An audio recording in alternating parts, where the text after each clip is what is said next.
എല്ലാവർക്കും ടെക്കിലെ മനസ്സിലായി. നമ്മൾ ഡിസ്കസ് ചെയ്യാൻ പോകുന്ന CMF ഫോൺ 1 കുറിച്ചാണ്.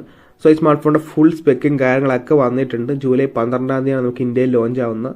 നമുക്ക് ഈ സ്മാർട്ട് ഫോൺ എങ്ങനെയുണ്ടെന്നൊക്കെ നോക്കാം, അതിന്റെ സ്പെക്കൊക്കെ നോക്കിയിട്ട്.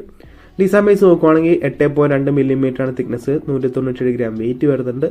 പിന്നെ ക്യാമറ ഡിസൈനൊക്കെ നത്തിങ് ഫോൺ 1 പോലെയൊക്കെ തന്നെയാണ് വരുന്നത്. പിന്നെ ബാക്കിലെ ആ കവർ അല്ലെങ്കിൽ ബാക്ക് പാനൽ നമുക്ക് സ്വാപ്പബിൾ ആണ്, റീപ്ലേസ് ചെയ്യാൻ പറ്റും. 4 കളേഴ്സാണ് വരുന്നത്. ബ്ലാക്കും ഗ്രീൻ ആണെങ്കിൽ നമുക്ക് പ്ലാസ്റ്റിക് ബാക്കാണ് വരുന്നത്. ഓറഞ്ചും ബ്ലൂ ആണെങ്കിൽ അതിൽ വീഗൽ ലെതർ ആയിരിക്കും. പിന്നെ IP52 റേറ്റിംഗ് വരുന്നുണ്ട്. പിന്നെ നാളെ നിങ്ങളൊരു നോബ് കണ്ടിട്ടില്ലേ, കറങ്ങണ സൈസ് നോബ്, അത് വെറുതെ ഭംഗിക്ക് വെച്ചേക്കണമല്ല, അത് നമുക്ക് ഊരിക്കഴിഞ്ഞാൽ നമുക്ക് അതിൻ്റെ കൂടെ ആക്സസറീസ് അവൈലബിൾ ആണ്. നമുക്ക് എക്സ്ട്രാ വാങ്ങിക്കണം. ഒരു സ്റ്റാൻഡായിട്ട് ഉള്ളൊരു ചെറിയൊരു നോബ് കിട്ടും, സ്റ്റാൻഡായിട്ട് ഉപയോഗിക്കാം. പിന്നെ നമ്മുടെ കാർഡ്സ് ഒക്കെ, ATM കാർഡോ എന്തെങ്കിലും ആയിക്കോട്ടെ, അത് ഇടാനായിട്ടുള്ള കേസും കിട്ടും. മാഗ്നറ്റായിട്ട് ബാക്കിൽ അറ്റാച്ച് ആയിക്കോളും. പിന്നെ പ്രൈസ് എന്ന് പറഞ്ഞാൽ ആ കേസിൻ്റെ പ്രൈസ് അല്ലേ, ബാക്ക് കവറിൻ്റെ പ്രൈസ് എന്ന് പറഞ്ഞാൽ ഒരെണ്ണത്തിന് 1500 രൂപയാണ്. പിന്നെ ആക്സറീസിൻ്റെ പ്രൈസ് ഒരെണ്ണത്തിന് 800 രൂപയാണ്. സോ അത് ഇതിൻ്റെ കൂടെ ആഡ് ആവും. നിങ്ങൾക്ക് ഇഷ്ടമുണ്ടെങ്കിൽ വാങ്ങിച്ചാൽ മതി. സോ അത്രയും പ്രൈസ് ഉണ്ട് ഇതിന്. കേസിനൊക്കെ ഒരു 1000 രൂപ കൊടുത്താലും, പിന്നെ ആക്സറീസിന് 800 രൂപ ഇച്ചിരി കത്തിയാണ്. പക്ഷേ ആക്സറീസിനൊക്കെ ആ ചെറിയൊരു പ്ലാസ്റ്റിക് കഷ്ണത്തിനൊക്കെ 800 രൂപ കൊടുക്കേണ്ട ഒരു ആവശ്യമില്ല ശരിക്കും പറഞ്ഞാൽ. അതിനൊക്കെ വല്ല 200-300 ഒക്കെയാണ് പിന്നെ ഉണ്ടായത്. സോ ഡിസൈൻ വൈസ് കുഴപ്പമില്ല, ചിലർക്ക് ഇഷ്ടപ്പെടാം, ചിലർക്ക് ഇഷ്ടപ്പെടാണ്ടിരിക്കുക, അങ്ങനെയൊക്കെയാണ് ഡിസൈനിൻ്റെ കാര്യങ്ങളൊക്കെ. പിന്നെ ഡിസ്പ്ലേ കാര്യം നമ്മൾ നോക്കുവാണെങ്കിൽ 6.67 ഇഞ്ചിൻ്റെ ഒരു full HD+ 120 ഹെർട്സിൻ്റെ 10 bit super AMOLED പാനലാണ് വരുന്നത്. 240 ഹെർട്സിൻ്റെ ടച്ച് സാമ്പിളിംഗ് റേറ്റ് ഉണ്ട്. 960 ഹെർട്സിൻ്റെ PWM ഡിമ്മിങ് ഉണ്ട്. 2000 നിറ്റ്സിൻ്റെ പീക്ക് ബ്രൈറ്റ്നസ് ആണ് വരുന്നത്. 700 നിറ്റ്സ് ആണ് നോർമൽ ബ്രൈറ്റ്നസ്. HDR10+ സപ്പോർട്ട് ചെയ്യുന്നുണ്ട്. In display finger print scan ആണ് വരുന്നത്. ഡ്രാഗൺ ട്രെയിൽ പ്രോ പ്രൊട്ടക്ഷൻ ആണ് വരുന്നത്. സോ ഡിസ്പ്ലേ അത്യാവശ്യം നല്ല ഡിസ്പ്ലേ തന്നെയാണ്. ഒരു ഫീച്ചേഴ്സിലും കാര്യങ്ങളൊന്നും കുറവൊന്നും വരുത്തിയിട്ടില്ല, അടിപൊളി ഡിസ്പ്ലേ ആണ്. പിന്നെ റെഡ്മി അല്ലെങ്കിൽ പോക്കോ പോലത്തെ അത്രയും തിൻ ബെസൽസ് ഒന്നും അല്ല വരുന്നത്. ശകലം തിക്കാണ്, വലിയ തിക്നെസ് അല്ല, എന്നാലും നോർമൽ തിക്നെസ് ആയിട്ടുള്ള ബെസൽസ് ഒക്കെ വരുന്നുണ്ട്. നമുക്ക് റെഡ്മിയുടെയും പോക്കോടെ കാണുമ്പോൾ നല്ല എന്താ പറയുക, സിമെട്രിക്കലായിട്ട് നല്ല തിന്നായിട്ടുള്ള ബെസൽസ് ആണ്. അതേപോലെ അല്ല അത്. ഓരോ കാര്യം നമ്മൾ പറയുകയാണെങ്കിൽ ഇവിടെ ഒരു ഡിസപ്പോയിൻമെന്റ് ഉണ്ട്. സിംഗിൾ സ്പീക്കറാണ് വരുന്നത്. പിന്നെ ഹെഡ്ഫോൺ ജാക്കും വരുന്നില്ല. ഇത് കൂടി കൊടുത്തായിരുന്നെങ്കിൽ അറ്റ്ലീസ്റ്റ് ഒരു ഡുവൽ സ്പീക്കർ എങ്ങനെ കൊടുത്തായിരുന്നെങ്കിൽ മൾട്ടിമീഡിയ എക്സ്പീരിയൻസ് അത്യാവശ്യം നല്ലതായതിന്. ഇനി പെർഫോമൻസിൻ്റെ കാര്യം നമ്മൾ നോക്കുകയാണെങ്കിൽ MediaTek Dimensity 7300 ആണ് വരുന്നത്. 4 nm പ്രോസറാണിത്. സ്പെക്ക് എന്താണ് കൊടുത്തിട്ടുണ്ട്. പിന്നെ നമുക്കിവിടെ LPDDR4X റാമും UFS 3.1 സ്റ്റോറേജ് ആണ് വരുന്നത്. സോ അതൊരു നല്ല കാര്യം തന്നെയാണ്. നമുക്ക് UFS 3.1 കിട്ടുന്നുണ്ട് ഇവിടെ. പിന്നെ ഹൈബ്രിഡ് കാർഡ്സിലോട്ട് വരുന്നുണ്ട്. സോ എക്സ്പാൻഡബിൾ സ്റ്റോറേജും ഉണ്ട്. പെട്ടെന്ന് നമ്മൾ കാണുമ്പോൾ Dimensity 7300 കാണുമ്പോൾ നമ്മൾ വിചാരിക്കും 7200 അപ്ഗ്രേഡ് ആണെന്ന്. 7200 അപ്ഗ്രേഡ് അല്ല, 7200 ആണ് ഇതിനേക്കാളും ഫാസ്റ്റർ. കാരണം 7200 ഇതിനേക്കാളും ന്യൂവർ കോർസ് ആണ് ഉപയോഗിച്ചേക്കുന്നത്, CPU കോഴ്സ്. പിന്നെ GPU ബെറ്റർ ആണ്. പിന്നെ ഉള്ള കാര്യം എന്ന് പറഞ്ഞാൽ ഇതെന്ന് പറഞ്ഞാൽ Dimensity 7050 കുറച്ച് അപ്ഗ്രേഡൊക്കെ വരുത്തിയിട്ട് ഇറക്കിയേക്കുന്ന ഒരു പ്രോസറാണിത്, അല്ലാണ്ട് വേറെ ഒന്നുമല്ല.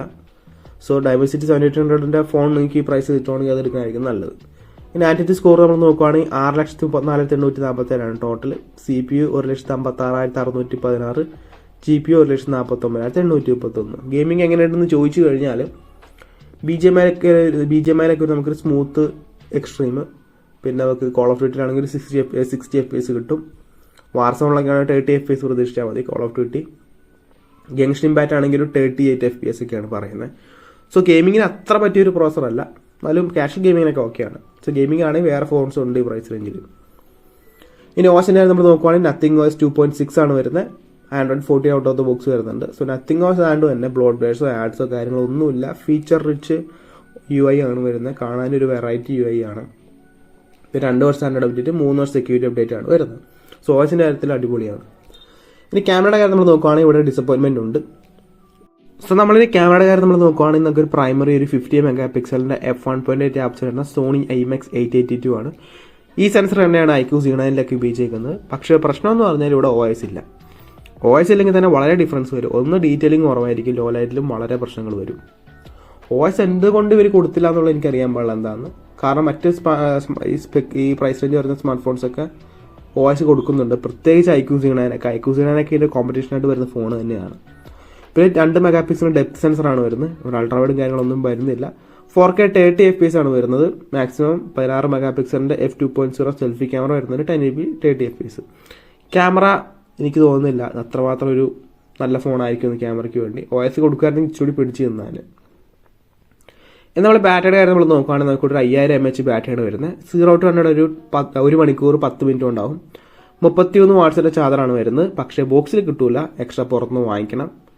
5 മുതൽ 6 മണിക്കൂർ വരെയാണ് സ്ക്രീൻ ഓൺ ടൈം ഒക്കെ പ്രതീക്ഷിക്കാം. സോ 33 വാട്ട് ചാർജറിന്റെ പ്രൈസ് എന്ന് പറഞ്ഞാൽ, അല്ലെങ്കിൽ CMFന്റെ ചാർജറിന്റെ പ്രൈസ് എന്ന് പറഞ്ഞാൽ 800 രൂപയാണ്. അപ്പോൾ ഇതിന്റെ കൂടെ അങ്ങ് ആഡ് ചെയ്തോളൂ 800 രൂപ. സോ ബാറ്ററിയുടെ പെർഫോമൻസ് ഒക്കെ അത്യാവശ്യം നല്ലതാണ്. 5 to 6 hours ഒക്കെ 6 hours ഒക്കെ സ്ക്രീൻ ഓൺ ടൈം കിട്ടുന്നുണ്ട്. ചാർജിങ് സ്പീഡൊക്കെ അത്യാവശ്യം നല്ലതുമാണ്. പക്ഷേ ബോക്സിലും കൂടി കൊടുക്കായിരുന്നു ചാർജർ. ഇനി കണക്ടിവിറ്റി നമ്മൾ നോക്കുവാണെങ്കിൽ 13 5G ബാൻഡാണ്. വൈഫൈ 6 വരുന്നുണ്ട്. ബ്ലൂടൂത്ത് 5.3 ആണ് വരുന്നത്.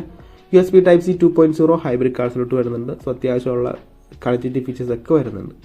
ഇനി മെയിൻ പാർട്ട് പ്രൈസ് നമ്മൾ നോക്കുവാണെങ്കിൽ 2 വേരിയൻ്റ് ആണ്. 6GB 128ഉം 8GB 128ഉം. 6GB 128ന് 16,000 രൂപയാണ്. 800 കൂടി ആഡ് ചെയ്യുമ്പോൾ 16,800 രൂപ. 8GB 128ന് 18,000 രൂപയാണ്. 800 ആഡ് ചെയ്യുമ്പോൾ 12,800 രൂപ. ഈ പ്രൈസിൻ്റെ ഈ ഫോൺ എങ്ങനെയാണെന്ന് വെച്ചാൽ കുറച്ച് എന്താ പറയുക, പ്രോ സൈസ് സ്മാർട്ട് ഫോണേ ഉള്ളൂ. ഒന്ന് ഞാൻ പറയുകയാണെങ്കിൽ സ്വാമബിൾ ബാക്ക് ഒരു വെറൈറ്റിയാണ്. ഈ പ്രൈസ് റേഞ്ചിൽ നമുക്ക് ഇഷ്ടമുള്ള കളർ അനുസരിച്ച് നമുക്ക് ഫോണിൻ്റെ ബാക്ക് കവർ മാറ്റാം. പിന്നെ ആക്സറീസ് ആഡ് ചെയ്യാം. പിന്നെ ഇതിനൊക്കെ പ്രൈസ് ഉണ്ട് കേട്ടോ, അത് നിങ്ങൾ ആലോചിക്കണം. പിന്നെ OS അത്യാവശ്യം നല്ലതാണ്. കാരണം നത്തിങ് OS ആണ്. ഇതിലൂടെ എന്താ പറയുക, ലൈറ്റ് വെയിറ്റ് ആണ്. പിന്നെ ബ്ലോഡ്വേഴ്സോ ആഡ്സോ ഒന്നുമില്ല. അത് നല്ല കാര്യം തന്നെയാണ്. വേറെ എനിക്ക് ഇത് പറയാവുന്നൊരു അഡ്വാൻറ്റേജ് ഇല്ല. ഇതിൻ്റെ മെയിൻ കോമ്പറ്റീഷൻ എന്ന് പറയുമ്പോൾ ഇപ്പോൾ 8GB 128 ഡയറക്റ്റ്ലി നമ്മൾ iQOO Z9 കമ്പയർ ചെയ്യുമ്പോൾ iQOO Z9 നോക്കുവാണെങ്കിൽ 18 സംതിങ് ആണ്. 18,800 ആ റേഞ്ച് എങ്ങാണ് വരുന്നത്. 18,900 ആ റേഞ്ചാണ് വരുന്നത്. 19 കൂട്ടിക്കോ. എന്നാലും ഒരു 200 രൂപ വ്യത്യാസം വരത്തുള്ളൂ. കാരണം ഇതിന് ചാർജ് ചെയ്ത് കിട്ടാത്തതുകൊണ്ട് അതിൻ്റെ പ്രൈസ് നമ്മൾ ആഡ് ചെയ്യണമല്ലോ. അപ്പോൾ 18,800 ആവും, അത് 19 ആവും. ആ പ്രൈസ് റേഞ്ചിൽ നമ്മൾ നോക്കുവാണെങ്കിൽ iQOO Z9 ആണ് എന്തുകൊണ്ടും ബെറ്റർ. ഒന്ന് പെർഫോമൻസ് Dimensity 7200 ആണ് അതിൽ വരുന്നത്. പിന്നെ ക്യാമറ OIS വരുന്നുണ്ട്. ബാറ്ററിയുടെ കാര്യത്തിൽ നമ്മൾ നോക്കുവാണെങ്കിൽ 44 വാട്ട്സ് ചാർജർ ബോക്സിൽ കിട്ടുന്നുണ്ട്. ഇതൊക്കെ വെച്ച് നോക്കുമ്പോൾ iQOO Z9 ആണ് എന്തുകൊണ്ടും ബെറ്റർ ഇൻ മൈ ഒപ്പീനിയൻ. നിങ്ങളുടെ സജഷൻസും താഴെ നിന്ന് കമൻറ്റ് ചെയ്യാം. നിങ്ങൾക്ക് എന്താണ് ഈ സ്മാർട്ട് ഫോണിനെ കുറിച്ച് തോന്നിയത്, CMF ഫോൺ 1 കുറിച്ച് തോന്നിയത്, നിങ്ങൾ ഈ സ്മാർട്ട് ഫോൺ എടുക്കാൻ പോകുന്നുണ്ടോ എന്നൊക്കെ താഴെ നിന്ന് കമൻറ്റ് ചെയ്യുക. സോ ഗായ്സ്, അപ്പോൾ ഇന്നത്തെ വീഡിയോ ഇത്രയുള്ള. ഇന്നത്തെ വീഡിയോ ഇഷ്ടപ്പെട്ടാൽ ലൈക്ക് ചെയ്യുക, സബ്സ്ക്രൈബ് ചെയ്യുക, hit the bell icon. Future video നോക്കി നെക്സ്റ്റ് വീഡിയോ കാണാം.